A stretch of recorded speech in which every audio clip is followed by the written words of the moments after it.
नमस्कार, एक न्यू 24 देख रहे हैं आप और मैं हूं आपके साथ सितेश से। आपको बता दें कि जनसुराज आज 100 बाइकों के साथ 20,000 किलोमीटर का यात्रा तय करेगा।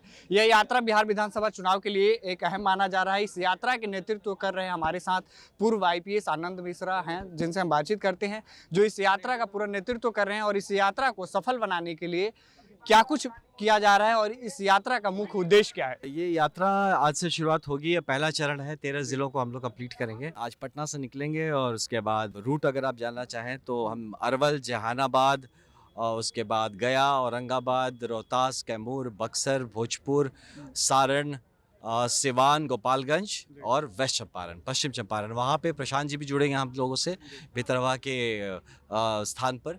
और इस पूरे प्रथम चरण में हम प्रयत्न यही है कि सारे जितने भी ब्लॉक्स हैं, जितने प्रखंड हैं और ज़्यादा से ज़्यादा पंचायत और गांव तक जनसुराज का जो मैसेज है उसको पहुंचा पाए। एक बेहतर बिहार, एक बेहतर भविष्य का संवाद स्थापित कर सके।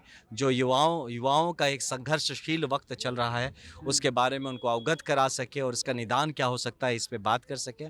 ज़मीनी बात जो है, जनसुराज की जो ज़मीन पे लोग हैं या जनसुराज ज़मीन पे कितना है और ज़मीन जनसुराज में कितना है, इसका एक आकलन भी कर सके और आने वाले 2025 के चुनाव के लिए अपनी तैयारी भी पूरी कर सके और लोगों को भी हम जागरूक कर सके। सर आपने एक बार कहा था एक प्रेस कॉन्फ्रेंस के माध्यम से कि इसमें स्पेशल सुरक्षा का भी इंतजाम किया जाएगा और ये जो बाइक रैली है लोगों को जोड़ने का भी काम किया जाएगा। तो आप लोगों ने कुछ खास लक्ष्य रखा है, निर्धारित तिथि रखी है कि इतने दिन में हम ये यात्रा कंप्लीट कर लेंगे? देखिए, निर्धारित तिथि अगर रख लेंगे तो हमारा जो कनेक्शन है फिर टच एंड गो जैसा हो जाएगा, एक बस खाना पूर्ति जैसा हो जाएगा। तो इसीलिए हम हर 5-5 दिन का प्रोग्राम बना रहे हैं कि अगला 5 दिन कैसे जाना है, ताकि हम ज़्यादा से ज़्यादा लोगों से जुड़ सके, ज़्यादा से ज़्यादा वक्त गाँव में और ज़मीन पे बिता सके और ज़्यादा से ज़्यादा लोगों को अपने साथ जोड़ सके। उनकी समस्याओं पे भी आप लोगों ने कहा था कि बातचीत करें। बिल्कुल, यही मकसद। बातचीत और क्या होगा, थोड़ी ना बातचीत कुछ और की हम लोग सिनेमा, मूवी, पॉलिटिक्स थोड़ी डिस्कस करेंगे। डिस्कस तो उनके समस्याओं को लेके होगा, डिस्कस होगा उनके सपनों के बिहार को लेके होगा।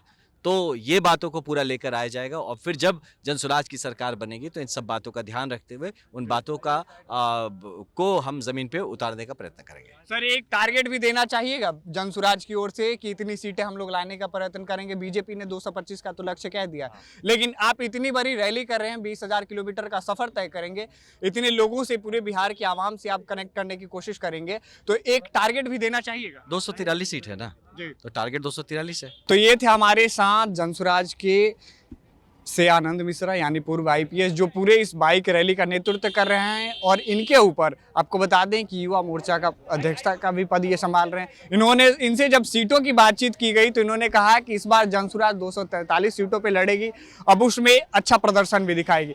यानी बीजेपी तो कहती थी 25 में 225 पार और जनसुराज का भी नारा है 243 में 243। अब देखना ये है कि बिहार विधानसभा में किस पार्टी को कितना बहुमत प्राप्त होता है, क्योंकि सभी पार्टियां, राजनीतिक जितनी भी पार्टियां हैं वो अपनी तरीके से पूरी कोशिश और दमखम लगा रही हैं कि बिहार विधानसभा में ज्यादा से ज्यादा सीटों को लाया जाए। पल पल अपडेट के लिए बने रहें एक न्यू 24 पर।